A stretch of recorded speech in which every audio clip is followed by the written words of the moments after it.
guys, Martin Mentor here, back with another video. It's been a minute since I put out a video. Been doing a lot of live streams over the past couple months. Haven't really been putting out video content, just live streams. But I said, let me throw out this video because this is something that I've been wanting to talk about in a live stream, but I actually saved it to put it in a video. So I want to talk about one for sure way to ensure that you'll be successful if you were to start a box truck business. Now, this is something that a lot of people may, I don't want to say may disagree, but they may not want to take this route. All right. A lot of people may not want to take this route, but I know that, if a person who's looking to get into the space at least considers it and they do take this route, I can 99% guarantee that they would be successful. All right. And this one way that I can guarantee 99% success rate is if you go and work for someone else who's already up and operational in that lane that you're looking to pursue and start your box truck business in, whether it's middle mile, whether it's final mile. All right. If you go and work for someone else, you get to learn the business on someone else's dime. All right. I always talk about that learning curve. All right. That learning curve. All right. You can, bypass that learning curve because you're actually going through the learning curve while working for someone else. All right. And if you decide to, still pursue your box truck business after you work for that owner operator of that company, you can pretty much get to it. Everything that you would go through in that first month, second month, in that learning phase, you've already went through it. So you know how to conquer and maneuver around those things and kind of get straight to, making money without loss. All right. That is one of the main key reasons why I think, if possible, you should probably seek employment with another owner operator or a company in the lane that you're looking to pursue. Another reason why I think, working for a company or working for another owner operator in the box truck business in the lane that you're looking to pursue and start your business is operational skills. All right. Operational skills is something that I see a lot of people lack in when they come to me for consultation and coaching. If you've never ran a business before in your life, it may be a good idea, maybe a wise idea to go and work for another owner operator. Go and work for another small business owner that's doing the same thing that you're interested in doing. See how they operate. See where they're things that they're good at. See what things that they could improve on. Those things that they can improve on, write those things down and figure out ways on how you would improve on those things that you see where they can improve. Learn from their wins and learn from their mistakes. That's going to make you a good business owner operator when you start your business. I never worked for anyone in the trucking business before I started my business. I had 3 jobs before I became an entrepreneur. 2 of them were retail. No, I had 4 jobs. So 2 of them were retail. One of them for an advertising company, and then one was for a small mom and pop clothing and cell phone shop. Right. So out of the 2 big corporate companies I worked for in college and right after college, and then the advertising firm, I got some operational skills from them and HR skills and things like that. But I learned the most of my business skills working from that mom and pop clothing and cell phone store, because it was a mom and pop small business. Right. I got to see the owner and his wins. I got to see him in his failures. I saw things that he was failing in, and I kind of thought things through and how I would do things and how I would make those things better. I saw how he handled people. You know what I'm saying? Certain ways he handled people, I was able to mimic that when I got my own business.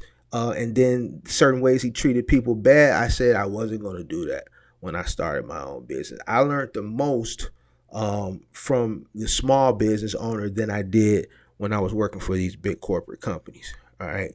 I learned a lot about operations. I learned a lot about things that I wouldn't do. You know what I'm saying? I learned about things that I wouldn't do. And I think working for that small, business owner in that cell phone and clothing store is what, kind of propelled me to being a successful businessman. I learned from working for that small business owner that, nice guys finish last. Even though, I first started at the beginning being a nice guy, I kind of see why that small business owner that I worked for was really an asshole. All right. Now, I'm not saying that I grew into an asshole, but I did grow into a shrewd businessman. That nice guy, I had to get rid of that. Um, so I learned a lot, even though it wasn't in trucking, but it was a small business environment, small business owner. So I learned a lot from that gentleman, just being around, being in that atmosphere on how to operate a business. All right. So operations is very important. And I believe if you go and work for someone else, whether they're running a final mile business or whether they're running a middle mile business, I think you'll learn a lot as far as operations if you were to do that before you started your own business. Another good thing is connections and networking. Now, I'm not saying go out and solicit, go get a job working for an owner operator and then solicit their contracts or solicit their clients, because I'm pretty sure non-compete clause will be somewhere in the contract. You know what I'm saying? But just when you're on those docks, network with other owner operators, network with the people in those facilities. You know what I'm saying? And like I'm saying, I'm not saying go back and when you start your business, try to compete directly against them, but you know, just network, because you know what, later on down the line, it may not be within that year once you leave, it may not be 2 years, but 3-4 years down the line, you have a connection. Hey, you remember me? I worked for so and so about 3 years ago. Hey, I'm doing my own thing now. I'm available to work under this umbrella if need be. The non-compete clause expired after a year. I did good work when I was working for him. I was always at the dock on time. I like to onboard my company. All right. So, networking and connections, and you're doing this while you're getting paid working for someone else. You see what I'm saying? So you're inside, you know what I'm saying? It's hard to get inside. I got people that DM me every day. Mark, I applied at T-Force. Mark, I applied at UST. Mark, I applied at USPAC. Mark, do you got a connection with this company? Man, I applied. They haven't called me back. If you're working for someone else, you're already on the inside. So you're making those connections from the inside. So when you start your business, and if you want to circle back around years later, you already have connections. You can match names with faces, and they can match names with faces with you, and they know you, they know your work ethic because you've been inside already under another umbrella. All right. So connections and networking. Last but not least, determining if this is what you really want to do. A lot of people within the past couple years, got into the box truck business, and once they got in, invested all their money and started running, realized that, you know what, this is not something they want to do. There was actually a YouTuber that made a video and said, you know what, this is hard work. And he wasn't even doing final mile. He was doing middle mile, and he was complaining about Amazon. You know what I'm saying? He didn't want to go over the road. Amazon was too hard. The spot market rates, the low board started to fluctuate. The rate started to go down. And he said in his video it was too hard. You know what I'm saying? So, I think maybe if you go and work for someone else, right? Initially, you can, decide while you're working for them, you know what? This is a little bit more than I thought it would be. I don't think this is something I want to do. You know what I'm saying?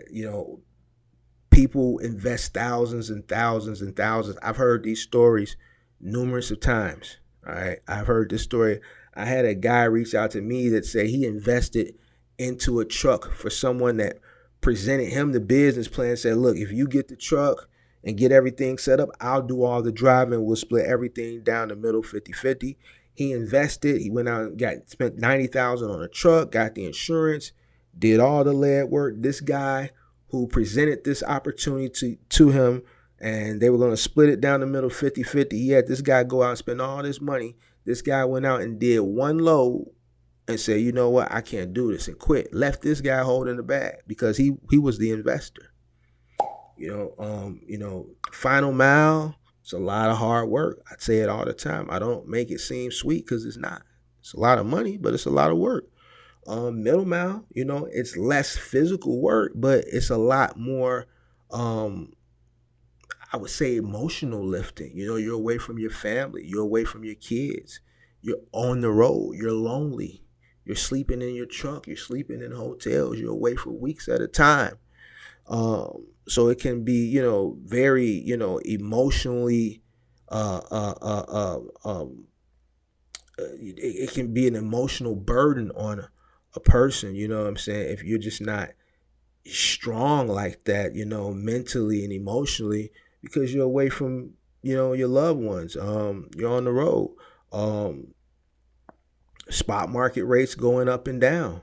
You might not want to deal with that, stress. You know what I'm saying? You may not want to deal with that.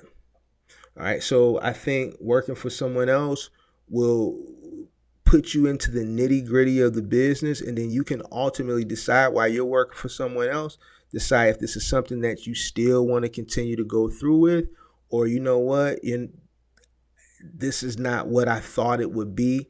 I'm glad I came and worked for this person and got to see it from the inside before I invested my money. I think I want to take my money and invest it into something else. I don't think the box truck industry is for me. All right. So that's why I think you should probably go out and maybe see if you can find someone, a company, or if you want to do Amazon Relay, go, sign up for one of these overnight Amazon, DSP box truck for $24 an hour. Go work for one of them. This, I think, is a great opportunity to learn the business from within and decide if this is something that you still really want to do. And if you do want to do it, you get a chance to network. You get a chance to learn operations. You get a chance to conquer that learning curve. And when you jump into the business for yourself, I think you 99% of the time will see success if you work for someone else first before just jumping out there on your own with no prior experience in this business. All right. www.boxtruckcourses.com for your one-on-one mentorship with me, Mark the Mentor. Follow me on Instagram. Follow me on Facebook. Hit that subscribe button. Hit that like button. Hit that notification bell so you can stay up to date with all the upcoming videos. I'm out.